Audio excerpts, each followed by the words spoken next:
The internet is home to millions of images that can be accessed on numerous websites at any time. Many of these are light-hearted, funny memes or adorable cat pictures. But then there are those images, not cute, not funny, but deeply unsettling. While browsing the web for my favorite animes, I've stumbled across some truly strange and downright creepy images. Some are merely pieces of scary fan art, while others belong to a niche subgenre of cosplay. Either way, they made me shudder in my boots and left me wondering, where do they come from? So sit back, relax, grab your favorite snacks, and join me as we take a closer look at these eerie images and try to find out their origins. Let's start off with this one. At first glance, this looks like a typical drawing of Konata Izumi from Luckystar, but something is definitely off about her. The image is starkly black and white, and her usually bright, expressive eyes are now drawn realistically, with tiny white dots in the center, staring back at you. And then there's her mouth, and appears to be dripping with black liquid, trailing down her chin. It's a stark contrast from the cheerful and mischievous Konata we're all familiar with, replacing her usual playful energy with an unsettling vibe.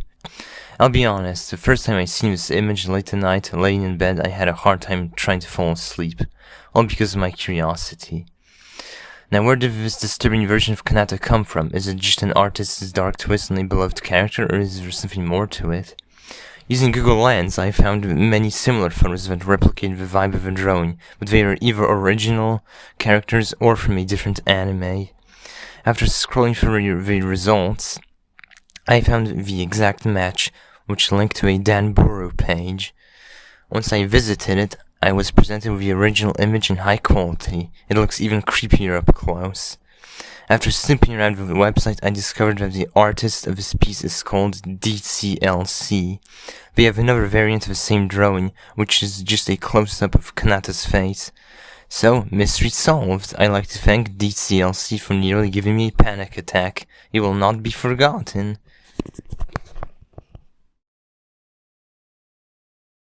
Since we're on the topic of Luckystar, I would like to take a look at another character who got the same treatment as poor Konata did.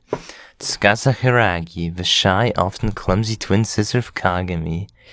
This time, though, things get even more disturbing. The image shows a drawing of Tsukasa, but she's faceless.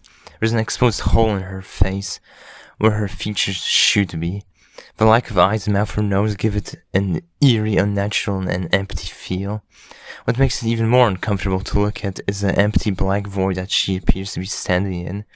She's surrounded by wires, different colored ones snaking around her.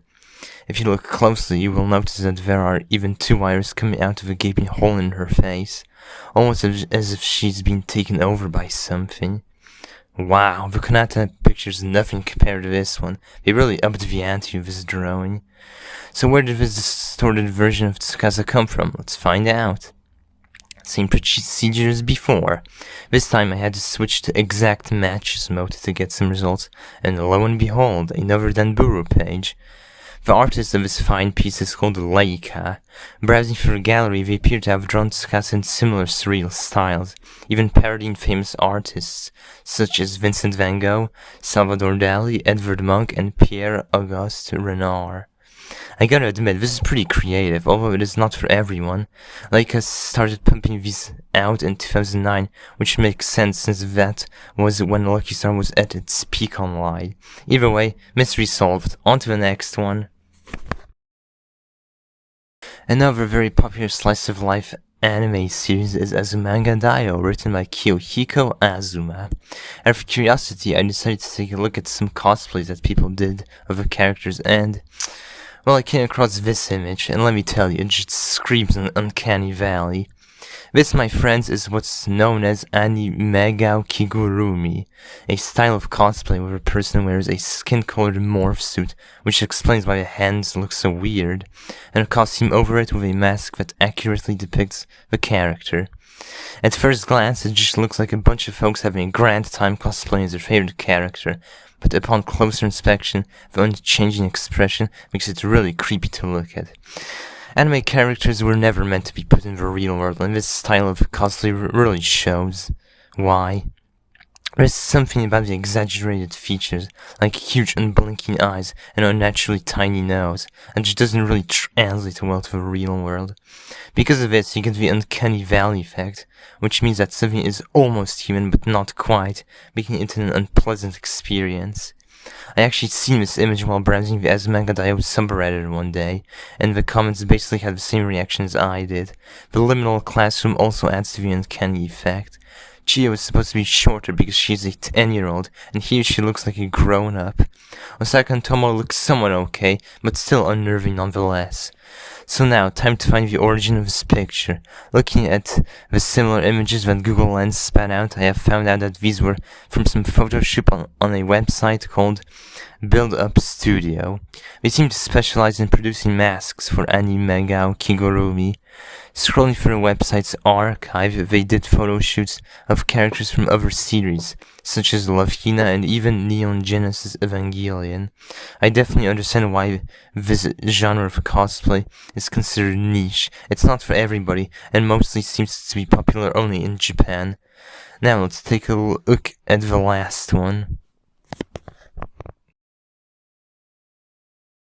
If you're familiar with the slice of life genre of anime, then you definitely must have heard of Nichijou. From what I gathered, it's about these three schoolgirls who get into crazy scenarios in every episode. It's light-hearted, quirky, and full of surreal comedy. But in typical internet fashion, someone took a beloved character and made it pure nightmare fuel. This is Mai Minakami. She's usually depicted as calm, collected, and adorable. But this image is a far cry from that. The drawing is in black and white and her eyes are completely blacked out, with tiny realistic pupils staring back at you. She also appears to have an unnaturally wide mouth, which makes it even more unsettling to look at. I honestly can't really remember exactly where I first saw this image, just that it was in broad daylight, lucky me.